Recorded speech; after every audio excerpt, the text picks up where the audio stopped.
to you by Choice Hotels. Econo Lodge and Roadway Inn hotels are serving up double points for every qualifying stay. Book at choicehotels.com. Now, here's the man who's been recognized as radio's best, the recipient of not one but two prestigious Marconi Awards for his broadcast excellence, the one and only Bill Cunningham. Joining me now is John Loftus, who is a critical thinker, a free thinker, also has great training in evangelical and Christian ministries, who's trying to reason his way out of religion. And John Loftus, welcome to the Bill Cunningham Show. Nice to be on here. Thanks for having me. Tell me your pedigree, because when I look at your resume here, it looks awfully impressive. And then I hear you're reasoning your way out of religion. Tell me about it.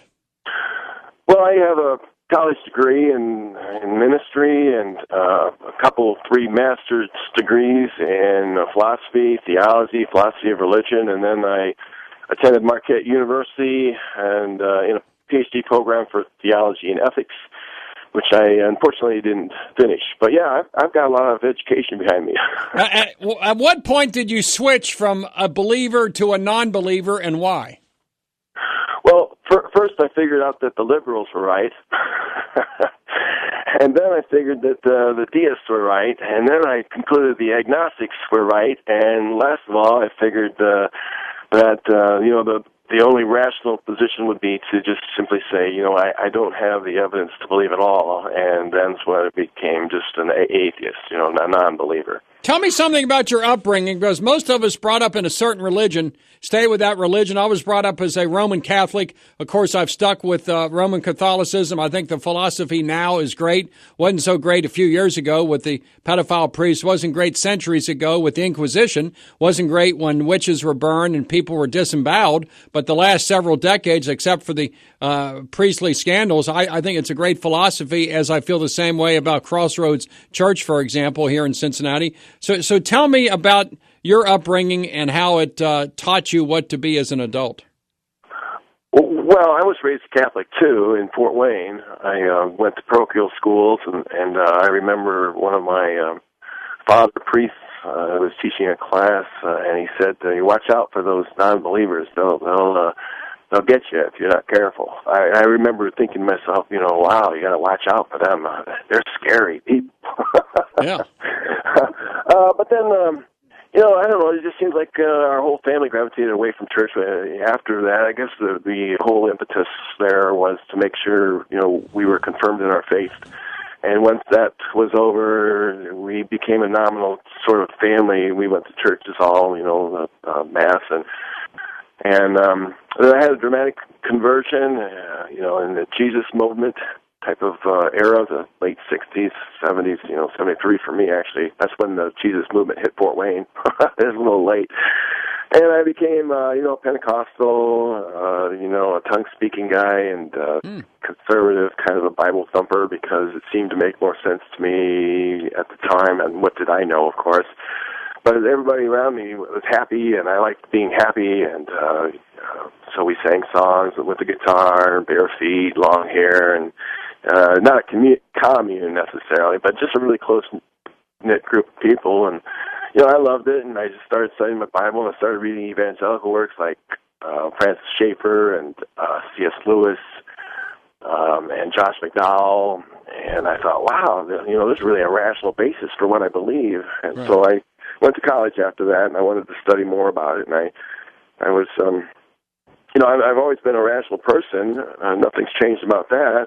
It's just that I wanted to, at that time, I wanted to find out the reasons for my faith. I was very passionate about, let's find out the reasons for faith. And I think that priest's comment in that one class kind of inspired me, because you got to watch out for those guys. And so I wanted to watch out for those guys, and I wanted to read what they had to say, and I wanted to answer them, and I wanted to figure out answers to them. And so I was really passionate about learning my faith.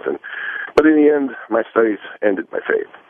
I mean, I just got too deep. Now, what's the reason? Because unlike many shrill agnostics or atheists, you appear to be calm and reasonable. How did you logic and reason your way to not believing in Jesus Christ or any other God? Well, it came to do with the Bible. I majored in theology and philosophy, and I could read philosophical works all day long, and it really wouldn't affect my faith because I thought I had good reasons for thinking that the Bible was, divinely inspired in some sense. And, I started studying the Bible. I started studying the biblical scholars from the Society of Biblical Literature and their works. And they poked a lot of holes in the veracity of those stories, and they found a lot of parallels to those stories in ancient Mesopotamian literature. And I just couldn't reconcile this divine product with all the man-made inventions, stories, tales, and forgeries that were inserted in there, and along with the barbarisms, like the genocide and thou shalt not suffer a witch to live, and slavery, and those sorts of things. And I just I couldn't reconcile myself with what it taught about science, at least what I thought it taught about science, and I couldn't reconcile Genesis 1 through 2 with science, and so I had to jetson Genesis 1 through 2, 3, 4, 5, 6, 7, 8, 9, 10, 11. Yeah. And, it became myth. And these stories about snakes talking and donkeys talking and the sun standing still and these other kinds of healings, they just didn't make sense in a modern society. So I just concluded it was mystical barbarism. And I just... Don't you feel it's kind of unproven either way? It's a matter of faith and belief. One cannot reason to the existence of God. One can only reason to the non-existence of God. So it comes to a matter of one's faith, one's soul, if you want to use that term. I feel comfortable when I'm in prayer at night. I generally ask for certain things or thank God for certain things. It makes me feel good.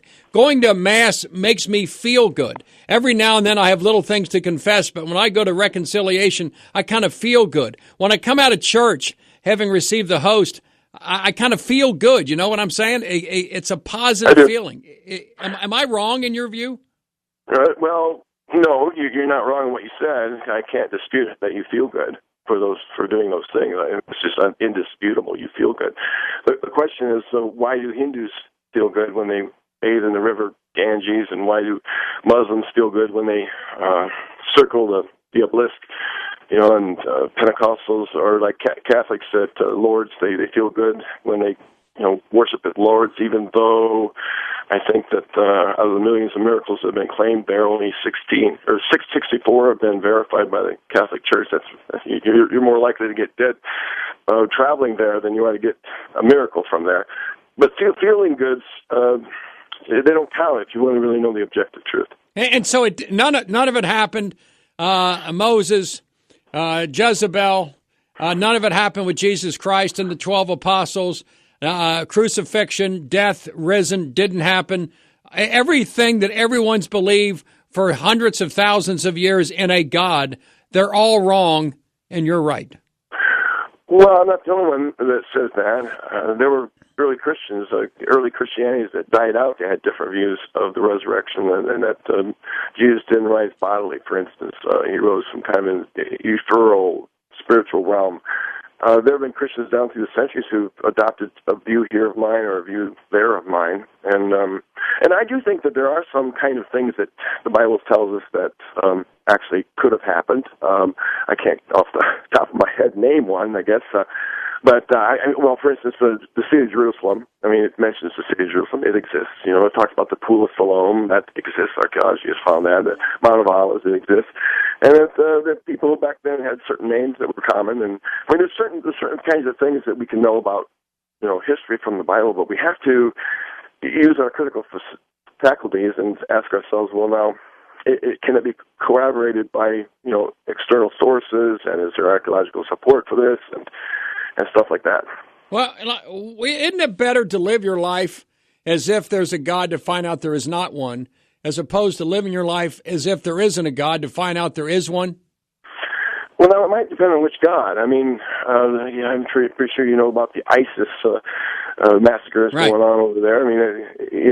Their God is calling on them to do that. Now, if you were to ask that question of me, of them, I would certainly say, well, no, it's better not to live without. It's better to live without God. And if you were to ask me during the Inquisition or the Crusades or, the barbaric witch hunts and slavery, I would have to say it's better to live without God, and I still think so. I still think that it's better to live without God. I mean, I'm a testament to the fact that, and I'm not just the only one, that people can live without God. Denmark and Sweden and Norway are largely atheistic societies, and they do just fine. In fact, by a lot of the statistics that define what a healthy society is, they pass with flying colors. Well, John Loftus, what if you're wrong and you burn in hell for eternity? Well, I can't do anything about that. I mean, you could no more convince me that there isn't a sun, as to change my mind without reasons. Here's the thing: if God created the world in such a way that I can't reason to Him, then there's no other way for me to know Him. And if there's no other way for me to know Him, and He created me as a reasoning creature, then He created me in such a way that I can't know Him. But John, there's all kind of smarter, there's all kind of brilliant people that reason their way to God. Yeah, I understand that, and I would have to look at their reasons. I wrote a book called The Outsider Test for Faith: How to Know Which Religion is True, and I argue that that's the only way to know whether your religion is true, and that is to approach your religion as if you're a non-believer. Now, we're all raised as believers. Whatever our parents taught us, we believed. So then as we become adults, and usually that happens in college, as we become adults, we start questioning things. And I'm saying, okay, now that you're an adult, I want you to question the religion you were taught, because everyone else was raised with a different religion, based on their mama's needs too. So as adults, we need to re-examine what we were taught on our mama's needs. You said you were raised a Catholic. Well, right. A lot of people don't actually do that, though. I mean, you talked about being comfortable in the way you were raised, but Muslims, and that's fine. I mean, Muslims are raised differently too, and they can't see out of their face. And so are Hindus and Jehovah's Witnesses, you name it. And I argue that you need to now, as an adult, start thinking critically about your own faith by approaching your faith for the first time as if you never heard of it before, as if you never believed it before. And I give some examples, and I show how it's done. And I allow that a religion could possibly pass the test. So, your faith isn't threatened. You could say, well, my faith passes the test, but it's the only test I think that reasonable adults should use to evaluate their faith. In about 3 weeks, we celebrate the birth of the baby Jesus. There's all kinds of symbols, thither and fro, whether it's Christmas trees, which have a Christian origin, or St. Nicholas, or Jesus, the baby Jesus. All the churches are filled. Donations go up. You think all of us are fools? Well, no. I think it's reasonable to believe. I mean, I do. I just think that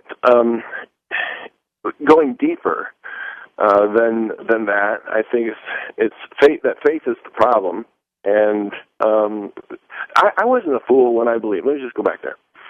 I wasn't a fool when I believed. I was fooled, and I think it's easy to be fooled. I think it is if you blindly accept what your culture teaches us. And so I was fooled, but I wasn't a fool, and that's how I would speak of people around the world who have different religions. I think they all celebrate some entity, a supreme being or a god. They call them by different names, but I think 95% of us or more believe in some god, whether the Muslim god, the Jewish god, the Christian god, the Buddhist god, the Hindu god, or whatever it is. But from the beginning of time, human beings have had a connection with the Almighty. And from the time we came out of trees and out of caves in Kenya, we've believed in God, and it's gone on forever. And there's great evangelical churches like Crossroads here in Cincinnati that have it seems like each of us have a seed in our soul that is watered with religion, and then belief sprouts. Yeah, you sort of indicated you believe in evolution. Good for you. I think that evolution can explain the religious impulse, because our ancestors were agency detectors. They heard, rustling leaves, and they were alerted to the potential of a predator, and so they fled. And there's a lot of false alarms with that, but they detected that there was someone there, some predator laying in wait for them, and it allowed them to survive. And so as we evolved, then we, saw lightning and thunderstorms and what have you, and we detected an agent, a supernatural agent, a big guy up there. Yeah. And so I can explain, I think, why people have the religious impulse. But you could also go back in time and say most people believed that the earth was flat. Right. See, that science has progressed, and we're now coming close to a lot of answers, and I'm going to give it time to solve those answers, and I'm not going to put faith or feelings. Well, John Loftus, do you see yourself, I take it you're in your 50s or early 60s. Hopefully you got 30, 40 more years to live.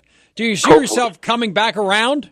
Because you've done it all. Man, you've gone from left to right to middle. You've gone from preacher to atheist. And I'm thinking you're going to come, well, as soon as you contract cancer or heart disease, you may come back around and believe in Jesus. A lot of people said that about me. Well, I guess time will tell. But if I do affirm a faith in the future, and I don't think I will, it won't be any biblically centered faith. I think the Bible. I'm so utterly convinced that the Bible is barbaric and contains mythical stories that there's nothing in it, much that I can embrace. So, but I don't. Again, let me stress: I don't think I will. I mean, that's all I can say. Well, there are no atheists in foxholes. Yes, there are. Well, give me your website. It's a good discussion. 3 weeks from Christmas. What is your website? I'll send Paul Mason and Jim Scott to your website. What is it, if any? All right, good. Debunking Christianity. You just Google it, and that's it. It's blogspot.com at the end, but just Google it. Debunking Christianity, but you debunk all religions.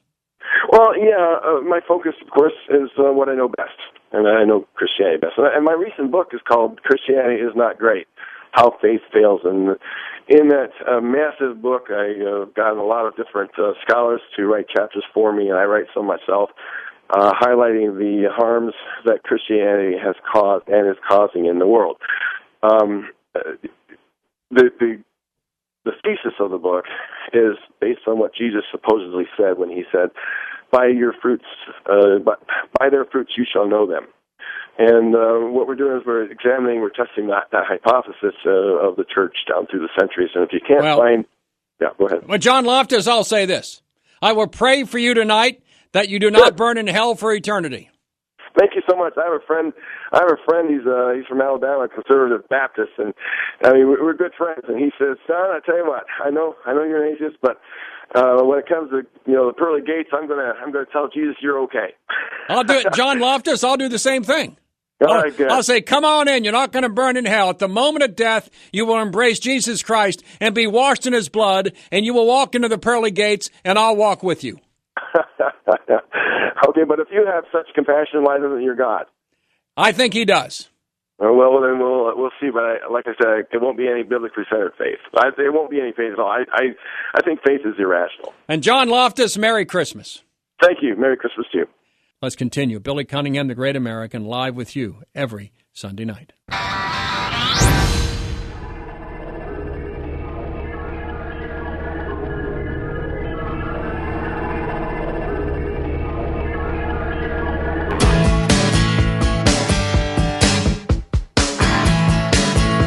All right, John Loftus, the Reverend John Loftus, there are no atheists in airplanes at 35,000 feet when you have turbulence that flies the plane all over the place. A few days ago, I was coming out of New York City back to Cincinnati, and we encountered turbulence. You know it's bad when several passengers gasp for breath at the same time, simultaneously. That's bad. And so I understand what John Loftus is saying. Christmas to me is a special time of the year because it celebrates the birth of the world's Savior, Jesus Christ, who's my boss. A Jewish carpenter is my boss. But when I find myself in a very difficult circumstance, I say the Our Father, the Hail Mary, and the Glory Be. And from that, I receive peace. I might be wrong about that, but I believe in Jesus, and I believe I'm washed in His blood, and I believe I'm going to heaven. And if I get there before John Loftus, I will pray for him.